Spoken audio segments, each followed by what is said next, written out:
Hi, I'm Richard Karn, and you may have seen me on TV talking about the world's #1 expandable garden hose. Well, the brand new Pocket Hose Copperhead with Pocket Pivot is here, and it's a total game changer. Old-fashioned hoses get kinks and creases at the spigot, but the Copperhead's Pocket Pivot swivels 360 degrees for full water flow and freedom to water with ease all around your home. When you're all done, this rust-proof anti-burst hose shrinks back down to pocket size for effortless handling and tidy storage. Plus, your super light and ultra-durable Pocket Hose Copperhead is backed with a 10-year warranty. What could be better than that? I'll tell you what, an exciting exclusive offer just for you. For a limited time, you can get a free Pocket Pivot and their 10-pattern sprayer with the purchase of any size Copperhead hose. Just text WATER to 64,000. That's WATER to 64,000 for your 2 free gifts with purchase. WATER to 64,000. By texting 64,000, you agree to receive recurring automated marketing messages from Pocket Hose. Message and data rates may apply. No purchase required. Terms apply. Available at pockethose.com/terms. Ready to make a real impact every day? Join the Active Day Home Care team and help clients maintain their independence in the comfort of their own homes. Make a difference in someone's life as you provide essential daily assistance and protect their health and happiness. Earn up to $20 an hour and enjoy additional perks like optional daily pay, 401k, paid time off, ongoing educational training, and more. Join a team that values care, compassion, and your professional growth. Visit ActiveDay.com to apply. Doug Saunders, people are impatient, aren't they? They sure are. Instant gratification. Mm-hmm. So ridiculous. Now. No, I mean, listen, I used to get I was in the situation where I wouldn't take my film to the photomat because, nobody these days has a clue what photomat was. There were these little bitty freestanding kiosks, and you never, you take it there and hope you'd get it back in an hour, and hopefully the films were okay. I always mailed it to, Ball Photo. That was the name of it. Mailed it off. In 2 weeks, we'd get it back and would see how many of the shots stunk. See, that's a little before me. I was familiar with the Walmart drop-off. Oh, no, this was before Walmart was there. Before Walmart even had that stuff. Last night was an interesting night, as had almost 100 people show up at the grand jury stuff, and it amazed me that all these people showed up, and it was almost like a gawking expedition. There were people who showed up for it just because they knew that. I think a lot of them showed up just because they knew there was going to be gossip. And a lot of them had no clue about the grand jury. They had not heard our talk about it. They had not read your article in the Bristlecone Tribune. They had not read what we had published about it online.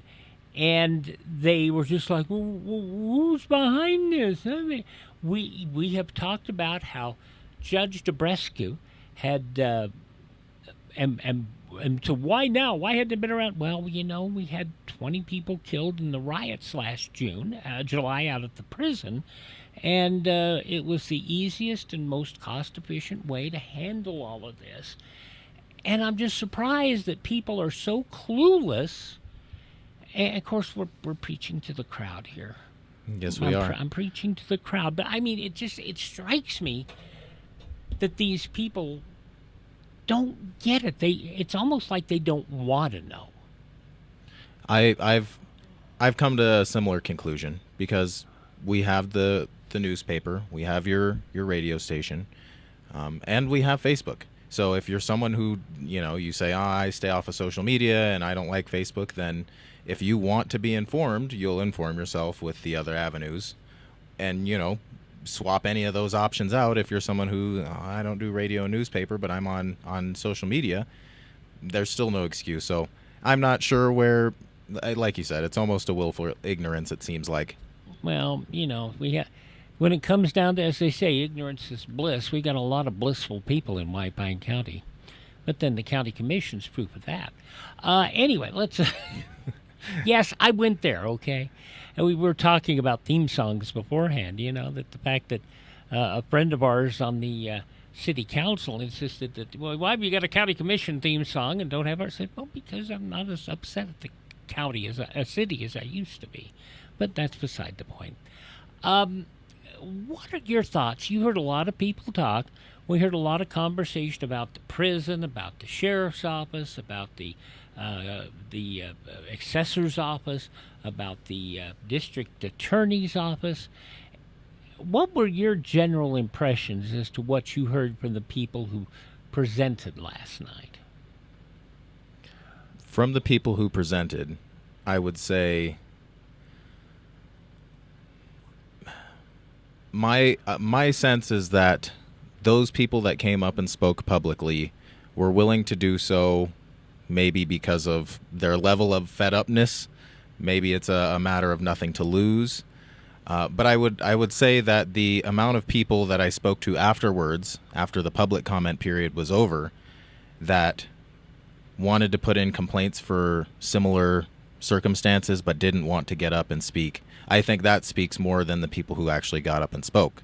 It does, and after the public part of the meeting was over, they went into a private session where people gave their information as well. And I want to stress again, this just because last night is over, last night's grand jury public input forum is over, public input is not done. I still have the forums here, and they want to hear from you. If there's something about a public office, public official, public institutions that bother you, stop by. We're here most days from 9 until 3 or 4 o'clock in the afternoon.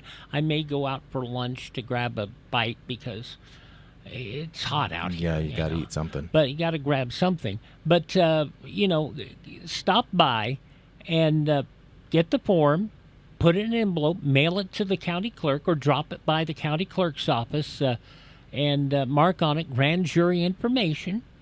And because I think that the people representing the grand jury last night made it very clear. They want to hear what's going on, and they're not going to just dismiss anything out of hand. I think that was something that they made perfectly clear last night.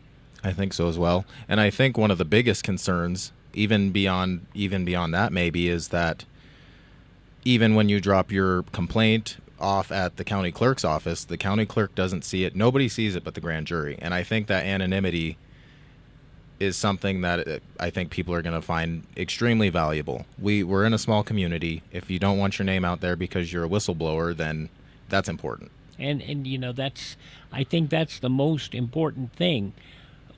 I used to, for the first 2-3 years that I operated this station, we would come on here and we would say, call. And people are very, very skittish about having their opinion known. And that is something that concerns me, because we have a First Amendment in this country. You have the right to your opinion. You have the right to express your opinion. And the fact that there are people in this community who have made it clear that they will exact retribution on you if your opinion differs from theirs, that is concerning to me. I think so too. I think, the fact that more people are willing to come forward if their name isn't going to be made public is an issue. We should be able to have dialogues in a public forum and that not be a problem. You're not at risk for your livelihood being undermined or any sort of manipulation that way. But, it seems, unfortunately, that many people feel like they can't afford to speak out. It's sad, and that's, if there was any one thing that affects this radio station more than anything, it's that there is an attempt in this community by certain individuals and certain moneyed individuals to suppress opinion.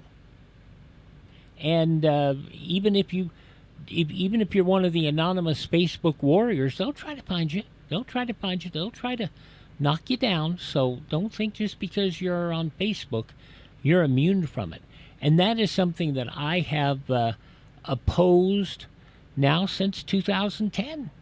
Since 2010, we've said, look, we're your voice. We'll talk about what you got going on, and that's why we do what we do here. I like to think I'm optimistic about the whole thing. If we can big picture for a second, I think this Sure. is the grand jury here In effect, this is what the founding fathers intended for checks and balances, and making sure that we have systems in place that when maybe you do get to a place where the community can't speak out because of whatever reason, we can speculate on all those things, but for whatever reason people are afraid to speak out and get their name made public, this is a perfect avenue for kind of righting those wrongs and diving in and checking to see where the corruption lies and if there are issues, and then an avenue to actually handle them in a legal and upright system. And what I know about the grand jury, and I don't know a lot, but I know enough about the grand jury to know that some of the people involved are probably some of the most level-headed people I've encountered in this community who do not have agendas. That's one of the big things. Mm-hmm. There's too many people in this county, and looking at the county commission, who have their own personal agendas, and they want their agendas fulfilled, and they don't care about anything else. And we have to be able to have a welcoming community that's free to all, that we all can be a part of. We don't have to all agree. One of the things Todd Saunders says, I respect you, I respect your religion, I respect whatever you want to do, as long as you don't want to kill me. Yeah. I think that one of the comments last night kind of talked about, she was concerned even for this current grand jury being inside the community. She was saying, this might be so bad, we need someone from outside to come in and take a look at everything. To that point, I would say, I think we don't need to go that far. I think our community citizens, as you said, are plenty level-headed enough as random selected grand jurors to step into these roles and to, they're invested. They live here. We all live here, and we want to see it do well, and, we want to see positive growth. And I think there's no better group of people other than those who live here who, as you said, don't have agendas and are coming in with a level head. They've got no axes to grind, and they can just say, well, okay, let's look at everything and see what we find. Absolutely. Doug Saunders writes for the Bristlecone Tribune and, keeps himself busy with lots of things, busy with church, busy with all of the things that all of us do.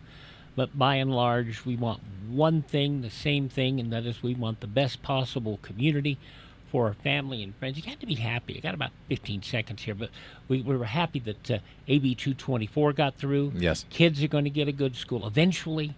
It's just going to take a little time. Yes, great news. It is nice to see that the state actually recognizes the boat we're in over here. That was one of the great things. All righty, we'll have Bill O'Reilly up next with his commentary. Todd Saunders at 9:05. Steve Kathan with the latest of what's going on in Israel will be what we'll talk about at the top of the hour. And we have to find out most of all what happened with the Stanley Cup. That is all righty, but we will be back tomorrow morning. And who do we have tomorrow? We'll have our spiritual commentary with who is in tomorrow? Barb Nelson will be in tomorrow, so that'll be an interesting day. And we'll see you tomorrow morning, 8:05. Now just go away.